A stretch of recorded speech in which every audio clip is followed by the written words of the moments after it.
The heat is starting to build up now, and we're a good 100 yards away, at least 200 yards away from the flames, and the heat is starting to build up even as I speak to you right now.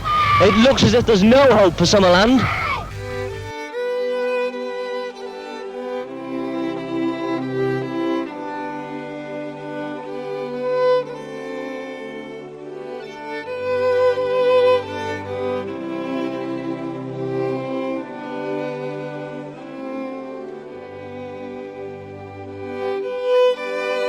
I know that tomorrow morning and throughout the day people will want to see the damage at Summerland.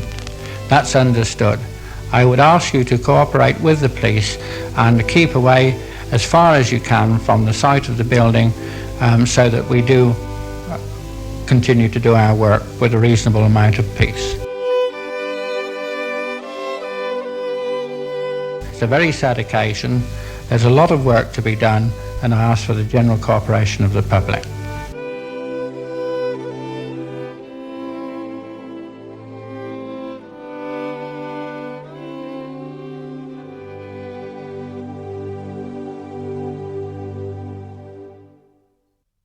The speed with which the fire spread was perhaps the most striking thing.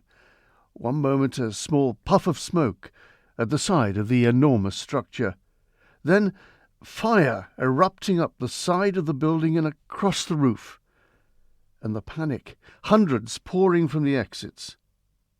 In the hours and days after, as the human cost became known, the initial shock moved to horror. And then to astonishment. How had it happened? Something that had been designed as an extraordinarily modern achievement to give the island a facility that could be used by holiday makers when, as it ever did, the rain fell and the winds blew, was in less than 2 hours a charred skeleton, a deadly steel-framed corpse. But the painful story of the Douglas Summerland complex and its disastrous destruction isn't a story from the 1970s when it was built, nor is it of the 60s as the numbers choosing the Isle of Man for their holidays dropped, with the masses opting instead for cheap flights to the guaranteed sunshine of Spain. No, its genesis was well before then. It was a child of the reliance the Manx had built over the decades into their tourist trade. In cash terms, this industry, with its numerous spin-offs, provided a bonanza in the short months of summer, enough to keep the island and its people, short on any industry outside farming and fishing and possibly mining, financially afloat during the winter.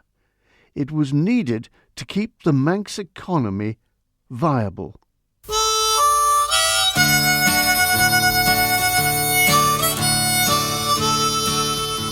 Those who came found that for a few days they could quit grimy towns in the northwest and the daily slog to make ends meet and perhaps support a family, exchange that for perhaps as long as a fortnight for something almost magical. Embarking from a port on the west coast, leaning over the ship's railing and watching the sea turn from filthy brown to green, then to blue, arriving in what was, for all intents and purposes, another country. It even had its own language. There were fairies living under bridges. There were open hills and crystal seas. After booking in under the watchful eye of landlords glad to welcome their cash, they could gaze out of their boarding house windows to see the beaches, the hills, the sea. They could stroll on sandy or pebbled strands, edged by those blue seas, and perhaps even go for a swim. Ride behind quaint steam trains, and on trams pulled by patient, friendly horses. Walk in the woods, and on those hills and in the glens. Breathe fresh air, instead of the polluted atmosphere of the mill towns. And all this with many others also enjoying themselves, recreating themselves. In the evenings they could enjoy the entertainments provided in the form of liquid refreshment and music in the boarding houses that flanked the bay, the beautiful bay in Douglas.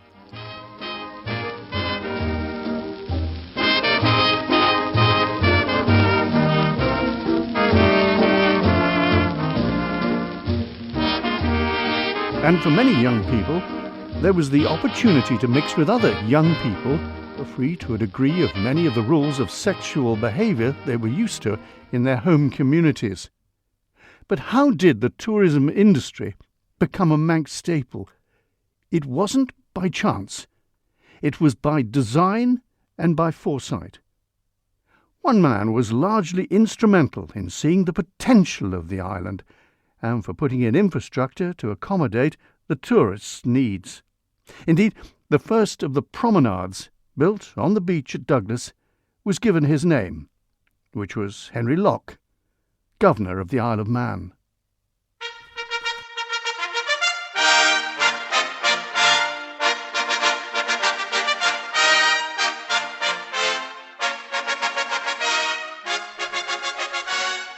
Henry Locke became Lieutenant Governor of the island in February 1863. His life had been eventful. In his book Governors, Derek Winterbottom tells us that his father had been forced to sell his estates near Edinburgh, and that had thrown financial pressures onto the family, of whom Henry was the 9th child. Indeed, Henry needed surgery on a diseased hip when he was 6 years old, and was forced to spend 2 years lying on his back in bed. He became a midshipman, but he didn't enjoy the seafaring life and joined the army, serving in the Sikh Wars. A bout of fever meant he had to leave the army, but he was a captain, and he had obviously impressed because he became Assistant Private Secretary to Lord Elgin. It was in China with Elgin. While in a party trying to negotiate peace, he was captured, imprisoned in chains, and only a day away from execution when he escaped. But he returned to England a popular hero.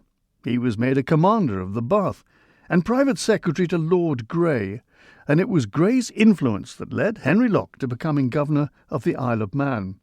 He arrived here, and after rejecting suggested homes, including Marina Lodge, later to become the Villa Marina, he took a lease on Bemahague on the outskirts of Douglas, which is now Government House. At that time, the governor presided over Timbald and was very much involved in politics. When, in 1879, the former Bank of Mona building was bought for the Keys moved to Douglas, the present Tynwald building, his office was behind the large bow windows that looked down Prospect Hill.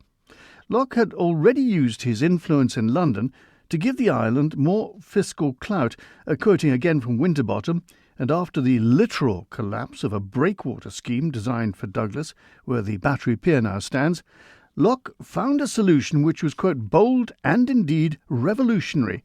Taking matters entirely into his own hands, he entered into negotiations with the Home Office and the Treasury, offering to concede the fact that all customs duties should be increased to British levels if Tynwald might be allowed to control the spending of any surplus revenue.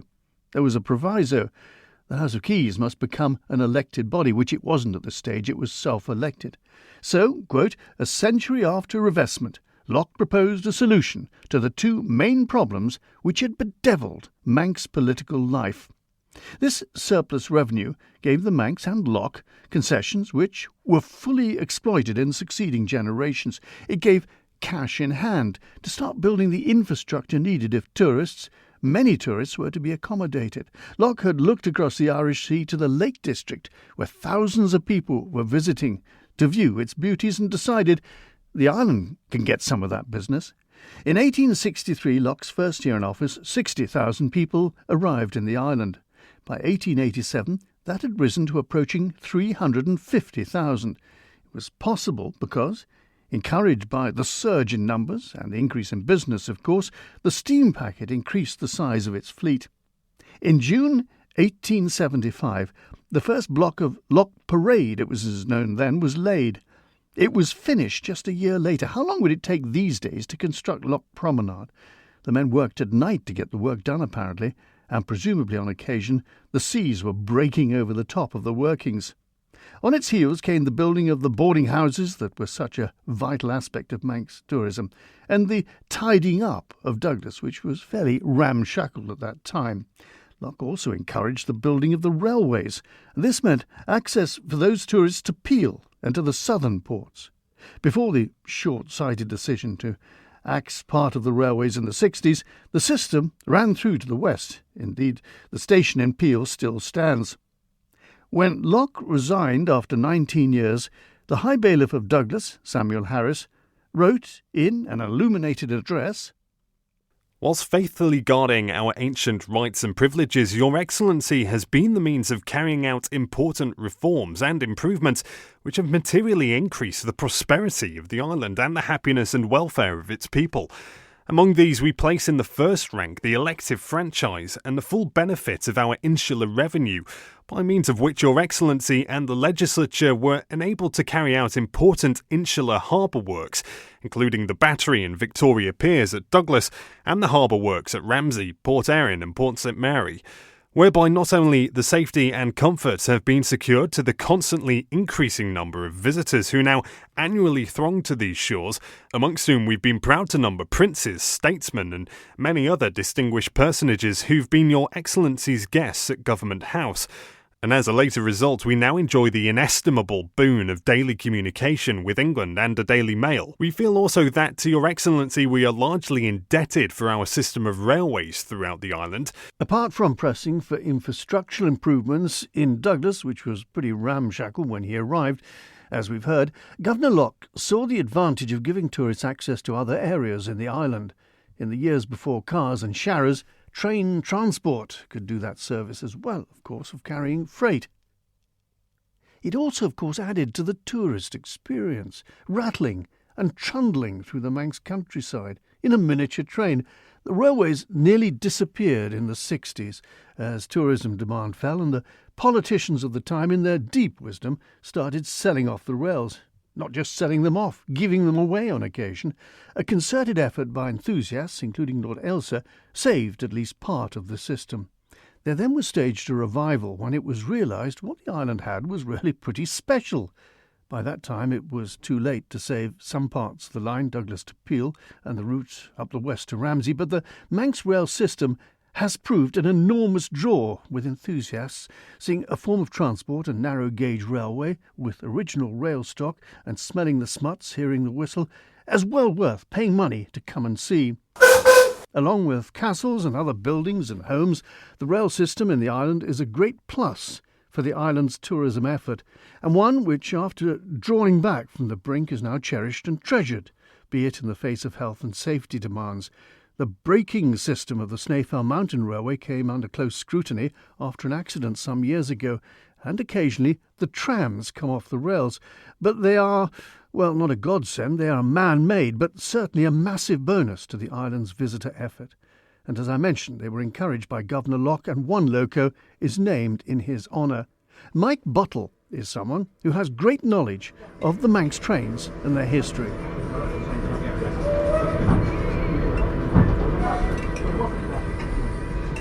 The railways on the Isle of Man were all about tourism, John. That plain and simple. There's no other way of putting it. It was about the rapid development of tourism. Were they all private enterprises? It was a private company, yes. Yeah. The Isle of Man Railway Company was formed in December 1870.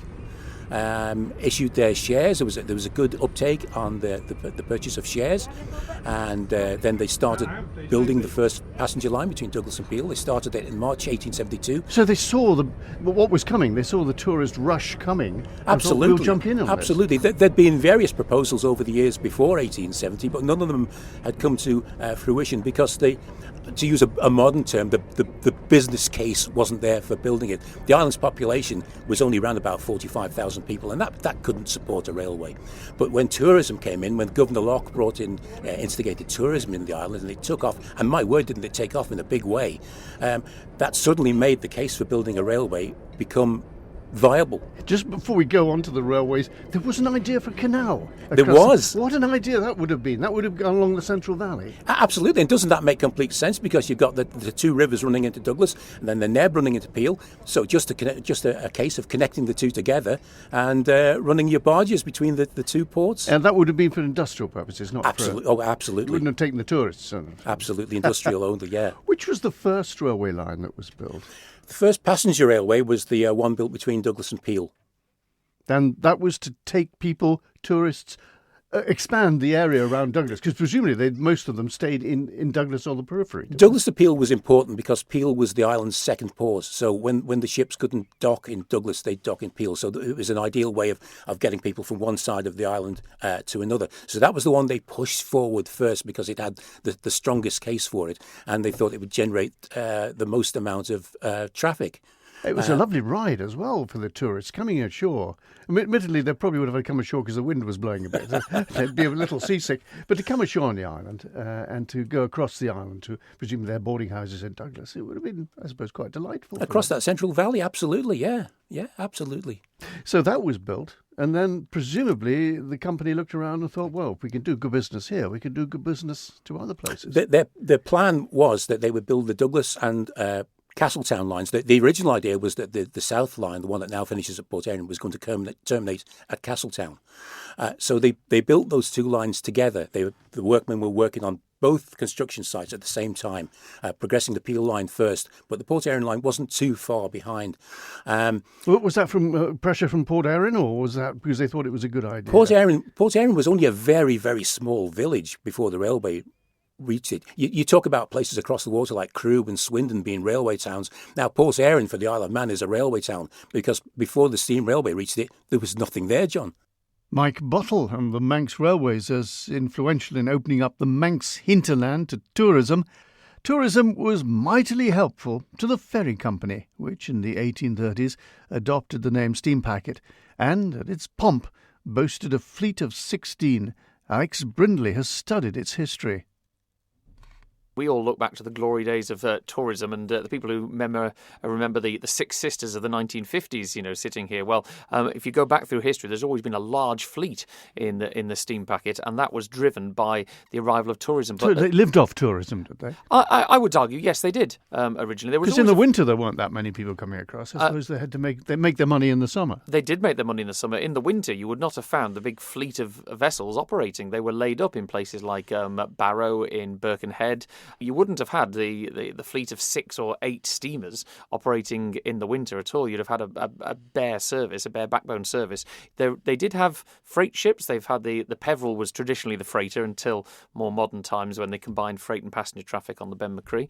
There was freighters known as the Conister, the Ramsey. So there was still freight traffic that was brought to the island. But tourism was the big driver for the expansion of the steam packet. I think the peak of it was about 16 vessels or something extraordinary. Wasn't it? Enormous number. There was an enormous number of vessels. Where did they put them all? Well, they used to berth them side by side on the Victoria Pier here and the King Edward Pier as it was then. You wouldn't see that now, the vessels berthing side by side. Of course, it's not done with ro-ro ferries that we have nowadays. But no, they would be berthed side by side, 1, 2, 3 abreast sometimes. But if you go back to those early days, the Douglas Harbour, as we know, it wasn't there. Underneath what is now the King Edward Pier, the one that the Ben Macree berths against, that was the Red Pier, and that was the entrance to the inner harbour. The outer harbour here wasn't here, and vessels used to have to berth in the bay. And then there were the infamous Douglas boatmen, and they were notorious because they were, shall we say, intimidating, and there were many stories of passengers who were basically held at ransom out in the middle of the bay saying, if you don't pay double, if you don't pay triple, we'll throw your luggage off, or that's it. And there were numerous complaints and letters, and it eventually got to the point where the Victoria Pier was extended into deep water in order to put these notorious Douglas boatmen out of business. Well, once these people did get on land, basically, they set off, presumably, most of them to the boarding houses. Yes, and back in, I don't think people can really comprehend what the tourist industry over here was like, and it was very much farm to fork as well. Many farmers owned some of these fleets of, if you call them fleets, of boarding houses that went not just along the promenade, the ones that we see a lot are now turned into apartments, but also Upper Douglas, Woodburn Square, Hutchinson Square. All these big Victorian buildings, they were all boarding houses, and they did full board. You got your breakfast, you got your lunch, and you got your evening meal, and all of it was a case of the farmers would go and grow the food, they get the eggs, the bacon, and everything else, and it'd be served up in their hotels by grand matronly like landladies who you would go back to for either your lunch or get your packed lunch to take with you. Who didn't allow any hanky-panky. Oh, no. Yeah, and eventually this sort of spread out from Douglas. Port Erin basically, because of the train link. Yes. Was able to provide accommodation as well. Very much so. The railways revolutionised tourism for the other resorts on the island, Peel, Ramsey, very much in the similar way that even today on the steam railway there are echoes of how it used to be. That where there is a room that was a souvenir shop for a while in Douglas. That was the porter's office. In Port Erin, the tea rooms in the station there. That was the porter's and luggage room. Because, of course, what we forget is that people would get off the boat here and their luggage, these big cases would then have to be carried around, and there were porters who would carry your luggage, put it on the train for you. You'd get it off at Port Erin and it'd be taken to your hotel for you as well. And this used to happen, as I say, Port Erin, Peel, Ramsey and other places. I mean, we had farming, we had fishing, we had a little bit of mining, but basically the island revolved around tourism in those summer months. It did, and this really was driven from the fact that the northwest, especially in the UK, there was lots of industrial towns, and at around about this period, the laws changed in the UK that allowed annual leave. You were by law had to be provided with annual leave from work, and at this point, people suddenly went, well, where are we going to go? And coming to the Isle of Man was exotic. Exciting. You were going to another country, another language. Policemen with white helmets. Yeah, and the way you got there, if you look at the steam packet boats at the time, they were known as mini Cunardas. They Cunard got their funnel colours from the Isle of Man steam packet, and inside they were glorious vessels. There was beautiful carved wood. You ate off China. You did. You ate off China. So actually, this was an exotic holiday that was in reach of the working classes. So that's why it was so popular. And of course, no airlines to steal them anywhere else. Although the island was still largely unknown south of Birmingham, it became a go-to holiday location in the north of England. The TT started in 1907, and that also attracted spectators.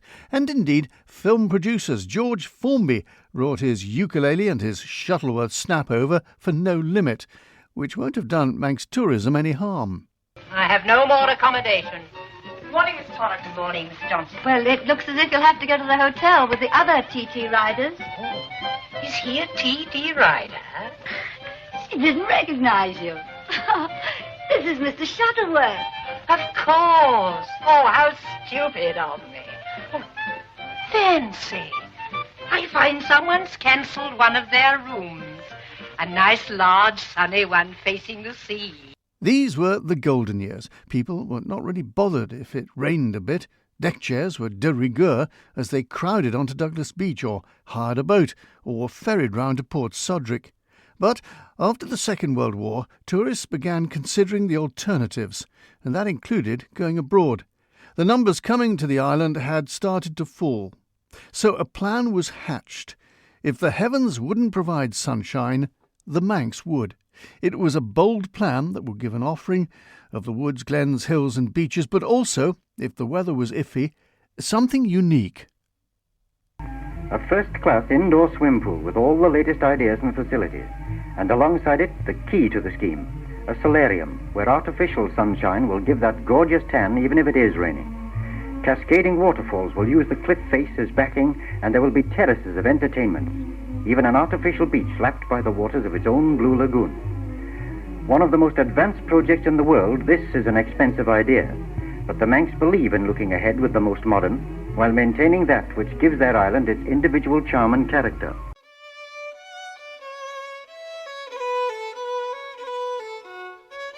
This has been the first of 3 programmes looking at the manner in which tourism became so important to the island, when it was threatened with cheap flights to sunny Spain, how the island came up with an extraordinary plan to beat nature, to provide sunshine where there wasn't sunshine, in the form of an enormous entertainment complex that could beat the weather. In the next programme, the story of the day in August 1973, when catastrophe visited the island, when a dream became a nightmare.